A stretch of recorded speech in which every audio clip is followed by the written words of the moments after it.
اہل بیت صرف مجلسوں میں نہ ہو، اہل بیت صرف نظر و نیاز میں نہ ہو. جو ابھی تک اسی چیز میں پھنسے ہوئے ہیں کہ بی بی زہرا کی نظر مرد کھائیں گے کہ نہیں کھائیں گے، ان کی ہدایت نہیں ہوتی. جو ابھی اسی چیز میں پھنسے ہوئے ہیں کہ بی بی زہرا کی نظر جب ہوگی تو وہ ڈھانک کے ہوگی، چھپا کے ہوگی یا کھول کے ہوگی، ابھی اسی چیز میں پھنسے ہوئے ہیں. اتنے پڑھے لکھے ہونے کے باوجود ابھی اسی میں پھنسے ہوئے ہیں. کسی شریعت نے انگور کا پردہ واجب نہیں کیا ہے، کسی شریعت نے مٹھائی کا پردہ واجب نہیں کیا ہے. سامنے کی باتیں ہیں یہ سب ہمارے. بی بی کی نظر ہے، چھپا دو. کیوں چھپا دو بھائی؟ مٹھائی کا پردہ کہاں ہوتا ہے؟ جس چیز کا پردہ بی بی نے کرنے کے لیے کہا اسے تو کھول کے گھوم رہی ہیں آپ. جس چیز کو چھپانے کے لیے کہا اسے آپ نے کھول دیا، اور جسے چھپانے کا کہیں دور دور تک کوئی تصور اور تذکرہ نہیں تھا اسے چھپا دیا. اور مرد نہیں کھائیں گے. کیوں نہیں کھائیں گے بھائی؟ مرد ساری کائنات فاطمہ کا رزق کھا رہی ہے، آپ کے گھر میں جس پہ نظر ہو رہی ہے وہ مرد نہ کھائیں.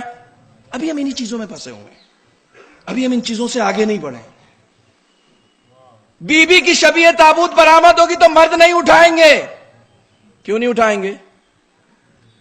جو اصلی جنازہ تھا وہ تو مردوں نے اٹھایا، جو شبیہ تابوت ہے وہ صرف عورتیں اٹھائیں گی. ہم ان چیزوں میں پھنسے ہوئے ہیں، ہم ان چیزوں سے نکل نہیں پائے ہیں ابھی تک.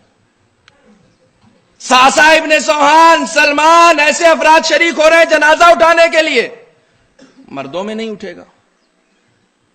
ان رسم و رواج سے باہر آئیں، دین کو سمجھیں، دین کی حقیقت کیا ہے. ان رسم و رواج سے باہر آئیں. اہل بیت اس کے لیے باعث ہدایت ہے جو اہل بیت کو اپنی زندگی میں اپنا لیتا ہے. اہل بیت کو اپنی زندگی میں اپنا لیتا. اپنانے کا مطلب کیا ہوتا ہے؟ کونوا لنا زینا ولا تکونوا علینا شینا. ہمارے لیے باعث زینت بنو، باعث افتخار بنو. راستہ تم چلو، لوگ تمہیں دیکھ کر کہیں دیکھو اہل بیت کا چاہنے والا جا رہا. باعث افتخار بنو. اور مجھے یاد ہے میں اسی علی گڑھ میں کم سے کم 2-3 مجلسوں میں تو یہ روایت پڑھ چکا ہوں اور آج پھر پڑھ رہا ہوں. موقع ہے. امام باقر علیہ الصلوۃ والسلام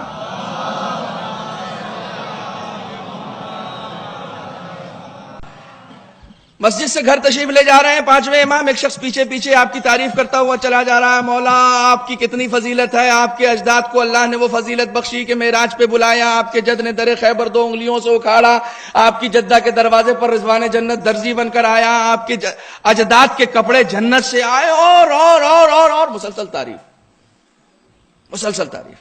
کوئی ریپلائی نہیں، کوئی رسپانس نہیں. چلے جا رہے ہیں. تعریف کرنے والا حیران ہے، مولا میں تعریف کر رہا ہوں، کوئی رسپانس نہیں، کوئی ریپلائی نہیں، کچھ نہیں. مڑ کے بھی نہیں دیکھا، پلٹ کے بھی نہیں دیکھا. گھر پہنچ گئے. ایک قدم گھر کے اندر داخل کیا. جب آخر تک یہ تعریف کرتا ہوا آیا اور کوئی سے رسپانس نہیں ملا، ایک قدم گھر کے اندر داخل کر دیا. اس کا کہا مولا میں اتنی دیر سے آپ کی تعریف کر رہا ہوں، آپ نے کوئی ریپلائی بھی نہیں دیا، کوئی رسپانس بھی نہیں. کہا اگر ہم اتنے ہی بافضیلت ہیں تو ہماری پیروی کیوں نہیں کرتے؟ ایک جملہ جو ہماری ہدایت کا باعث ہے. اگر ہم اتنے ہی بافضیلت ہیں تو ہماری پیروی کیوں نہیں کرتے؟ اہل بیت کو تعریف کرنے والا نہیں چاہیے، پیروی کرنے والا چاہیے. تعریف کرنے والے نہیں چاہیے.